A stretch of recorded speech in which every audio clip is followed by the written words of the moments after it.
يا أيها الذين آمنوا لا تقربوا الصلاة وأنتم سكارى حتى تعلموا ما تقولون ولا جنبا إلا عابري سبيل حتى تغتسلوا وإن كنتم مرضى أو على سفر أو جاء أحد منكم من الغائط أو لامستم النساء فلم تجدوا ماء فتيمموا صعيدا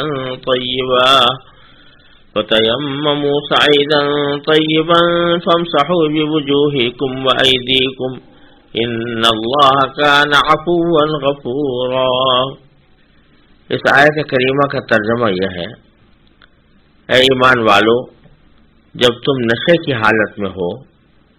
تو اس وقت تک نماز کے قریب بھی نہ جانا جب تک تم جو کچھ کہہ رہے ہو اسے سمجھنے نہ لگو، اور جنابت کی حالت میں بھی جب تک غسل نہ کر لو نماز جائز نہیں، الا یہ کہ تم مسافر ہو یا بیمار ہو یا سفر پر ہو یا تم میں سے کوئی قضائے حاجت کی جگہ سے آیا ہو یا تم نے عورتوں کو چھوا ہو، پھر تم کو پانی نہ ملے تو پاک مٹی سے تیمم کر لو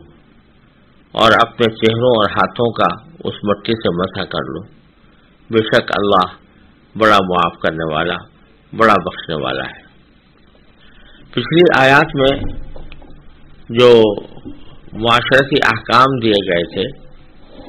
جن میں یتیموں کے ساتھ حسن سلوک، پڑوسیوں کے ساتھ حسن سلوک وغیرہ کا ذکر تھا، اسی کے ساتھ فرمایا گیا تھا وَاعْبُدُوا اللَّهَ وَلَا تُشْرِكُوا بِهِ شَيْئًا، کہ اللہ تبارک و تعالیٰ کی عبادت کرو اور اس کے ساتھ کسی کو شریک نہ ٹھہراؤ۔ تو اب عبادت کی جو سب سے بڑی شاخ ہے اور سب سے زیادہ اہم عبادت ہے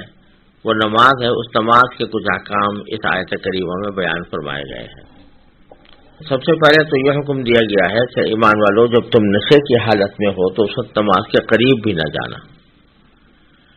یہ آیت در حقیقت اس زمانے میں نازل ہوئی جبکہ ابھی شراب کی حرمت کا حکم اللہ تعالیٰ کی طرف سے نہیں آیا تھا۔ شراب پینا ایسا عمل تھا کہ جس کے اوپر مدتوں سے اہل عرب میں عمل چلا آ رہا تھا، اور شراب کی محبت ان کی گھٹی میں پڑی ہوئی تھی، یہاں تک ان کی محبت کا شراب سے یہ اندازہ لگائیے کہ تقریباً 200 نام ہیں جو صرف شراب کی مختلف کیفیتوں کے لیے عربی زبان میں وضع کیے گئے ہیں۔ تو اتنی محبت ان کو شراب سے تھی اور شراب سے اتنا لگاؤ تھا گویا شراب کے بغیر کسی عرب کا تصور مشکل تھا۔ چنانچہ جب اسلام آیا تو اس وقت بھی شراب نوشی کا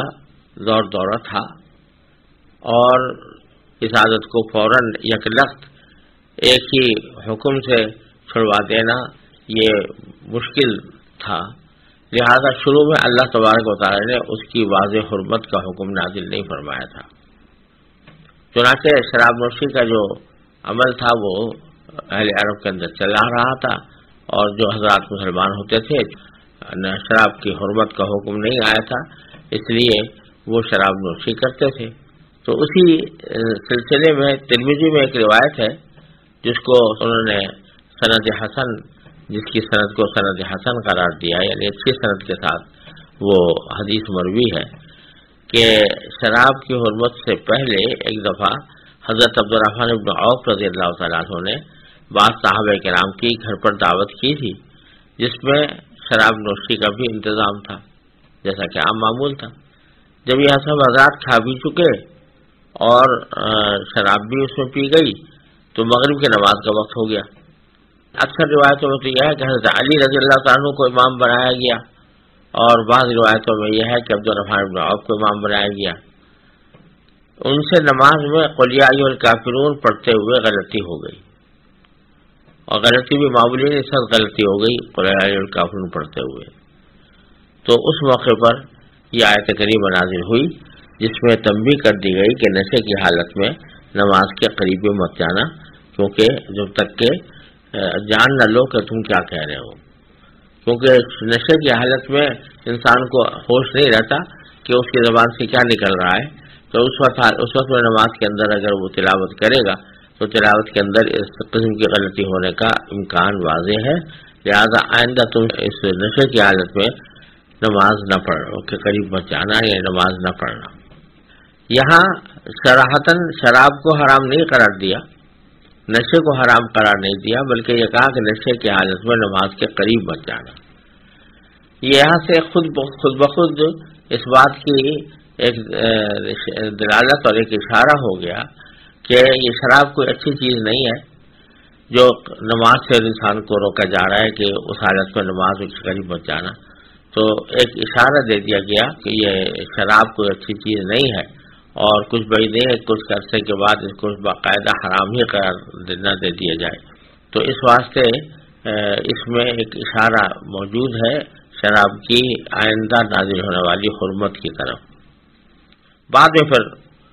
شرعی حکم آ گیا حرمت کا، جس کی تفصیل آگے انشاءاللہ سورہ مائدہ میں آئے گی۔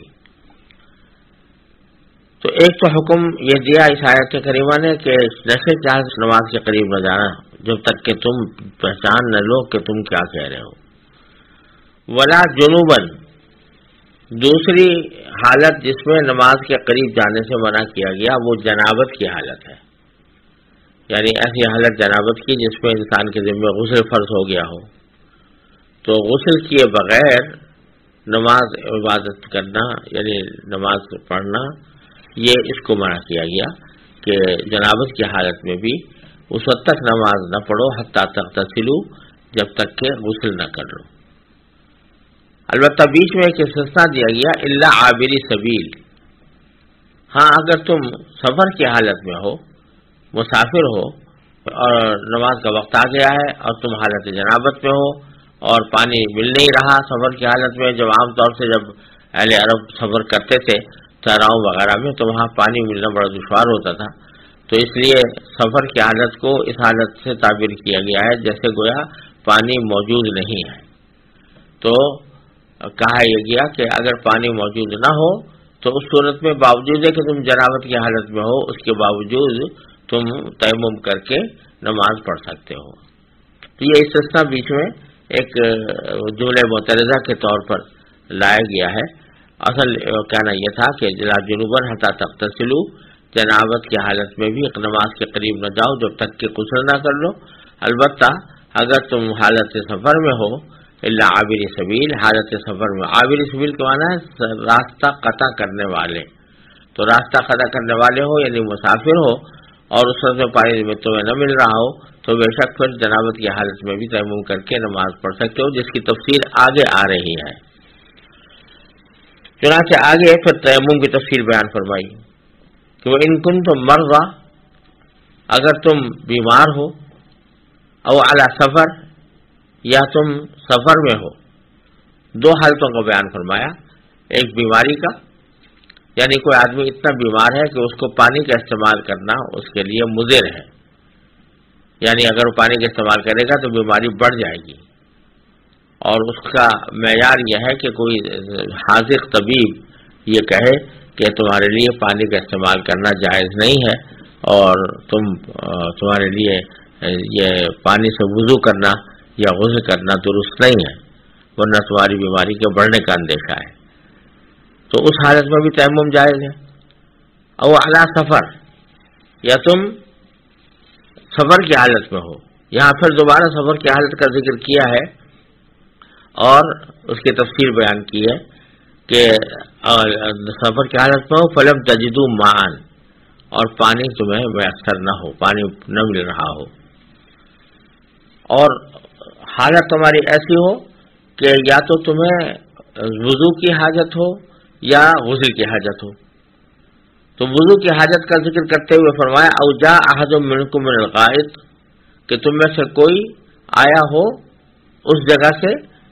جہاں سے قضاء حاجت کی جاتی ہے۔ غائط اصل میں عربی زبان میں نشیبی زمین کو کہتے ہیں، اور وہاں اس زمانے میں رواج یہ تھا کہ جو دیہاتی معاشرے تھے وہ گھروں میں اپنے بیت الخلاء نہیں بناتے تھے،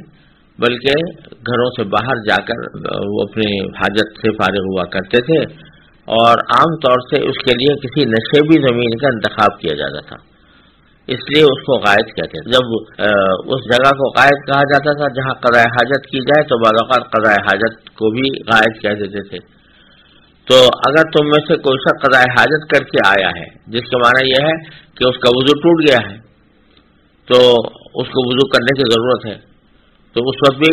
اگر پانی نہیں مل رہا تو تیمم کرنا جائز ہے. اور دوسری حالت بیان فرمائی او لامستم النساء، یا تم نے عورتوں کو چھوا ہو. لفظی معنی چھونے کے ہیں لامستم النساء، لیکن یہ باب مفاعلہ کے اندر لمس تو کہتے ہیں چھونا، اور ملامسہ جب باب مفاعلہ میں جاتا ہے تو اس کے معنی ایک دوسرے کو چھونا، یعنی اس میں ایک اجتماعی کیفیت پیدا ہو جاتی ہے، دو آدمیوں کا باہم ایک دوسرے کو چھونا. اور یہاں مراد اس سے مباشرت ہے یا صحبت کرنا، ہم بستری کرنا ہے کہ اگر تم نے خواتین سے ہم بستری کی ہو تو اس کی وجہ سے تمہارے ذمے غسل واجب ہو گیا ہو اور پانی نہ مل رہا ہو، فَتَيَمَّمُوا صَعِيدًا طَيِّبًا، تو تم تیمم کر لو پاک مٹی سے، پاک مٹی سے تیمم کر لو. تیمم کے لفظی معنی عربی زبان میں قصد کرنے کے آتے ہیں، ارادہ کرنے کے. تو لفظی معنی ہوا تیمموا صعیداً، ارادہ کر لو اس مٹی کا جو پاک ہو، طیب ہو. لیکن پھر اب یہ لفظ اصطلاح ہو گیا اس خاص عمل کے لیے جو وضو کے قائم مقام ہوتا ہے، اور اس کی تفصیل اگلے جملے میں بیان فرمائی ہے کہ فَامْسَحُوا بِوُجُوهِكُمْ وَأَيْدِيكُمْ، کہ اپنے چہروں اور ہاتھوں کا اس مٹی سے مسح کر لو، یعنی مٹی پر ہاتھ مار کر اور پھر اس کو اپنے چہرے پر پھیر لو اور ہاتھوں پر پھیر لو، تو یہ تیمم ہو جائے گا اور یہ وضو کے قائم مقام ہو جائے گا. بظاہر تو یہ لگتا ہے کہ مٹی کو اپنے چہرے پر ملنے یا اپنے ہاتھوں پر لگانے سے طہارت کیسے حاصل ہوگی؟ طہارت تو پانی سے حاصل ہوتی، اس سے پاکی حاصل ہوتی، لیکن تو الٹا مٹی لگا لی تو اس سے طہارت کیسے حاصل ہوگی؟ تو اس کا جواب یہ ہے کہ یہ اللہ تبارک و تعالیٰ کی طرف سے ایک حکم ہے کہ اگر تم وضو نہیں کر پا رہے ہو تو کم از کم کوئی ایسی صورت بنا لو کہ جو وضو سے مشابہت رکھتی ہو. اس وضو سے مشابہت کا عمل کر کے تم ایک طرح سے اس اصل حکم کی یادگار پر عمل کر لو گے، تو وہ ایک یادگار جو ہے تمہارے لیے اصل وضو کے قائم مقام ہو جائے گی. اور یہیں سے یہ بات بھی معلوم ہو رہی ہے کہ عبادات وغیرہ میں خاص طور پر جو اللہ تعالیٰ کے احکام ہوتے ہیں، یہ شریعت کے احکام ہوتے ہیں، اس میں عقلی گھوڑے دوڑانے کی گنجائش نہیں ہوتی. یعنی آدمی یہ سوچے کہ وضو سے تو میں کم از کم میرا چہرہ دھلتا، میرے ہاتھ دھلتے، اور یہاں مٹی سے کیا نہ ہاتھ دھلیں گے یا کیا منہ دھلے گا، بلکہ تھوڑا سا مٹی لگی نہ جائے چہرے کے اوپر تو اس سے اور زیادہ بدنمائی پیدا ہو جائے. لیکن یہ عقلی ذیلی یہاں کارآمد نہیں ہے. عبادت میں اللہ تبارک و تعالیٰ نے جس طرح حکم دیا اسی کے مطابق عمل کرنا ضروری ہے. تو یہاں اللہ تعالیٰ نے حکم یہ دے دیا کہ اگر پانی نہیں مل رہا ہے تو پھر تمہارے لیے جائز ہے کہ مٹی سے تیمم کر لو، وہ تمہارے لیے وضو کا قائم مقام بن جائے گا. یہاں یہ بھی سمجھ لیجئے کہ دو حالتیں بتائی ہیں تیمم کے جواز کی، ایک بیماری اور ایک سفر. بیماری میں جیسا پہلے کیا یہ ضروری ہے کہ کوئی حاضر طبیب یہ کہے کہ پانی استعمال کرنے سے بیماری کے بڑھنے کا اندیشہ ہے، اور سفر کے اندر یہ ضروری ہے کہ پانی نہ ملے. پھر آگے یہ جو لفظ استعمال کیا قرآن کریم نے کہ تیمم کر لو صعیداً طیبا. صعید اصل میں کہتے ہیں زمین کو، فرش کو بھی صعید کہہ دیا جاتا ہے. اور مراد اس سے امام ابو حنیفہ رحمۃ اللہ علیہ کے نزدیک اس لفظ سے مراد یہ ہے کہ یا تو مٹی ہو یا زمین کی جنس سے پائے جانے والی کوئی بھی چیز ہو. جیسے پتھر ہے اس کے اوپر بھی مسح کیا جا سکتا ہے. ہر وہ زمین کی چیز کہ جو جلانے سے جلے نہیں وہ اس سے تیمم ہو سکتا ہے. تو مٹی سے بھی ہو سکتا ہے، اور اگر پتھر ہے تو پتھر سے بھی ہو سکتا ہے، بلاک ہے تو بلاک سے بھی ہو سکتا ہے. خلاصہ یہ کہ تیمم کے لیے مٹی، غبار کے علاوہ کوئی بھی ایسی ٹھوس چیز بھی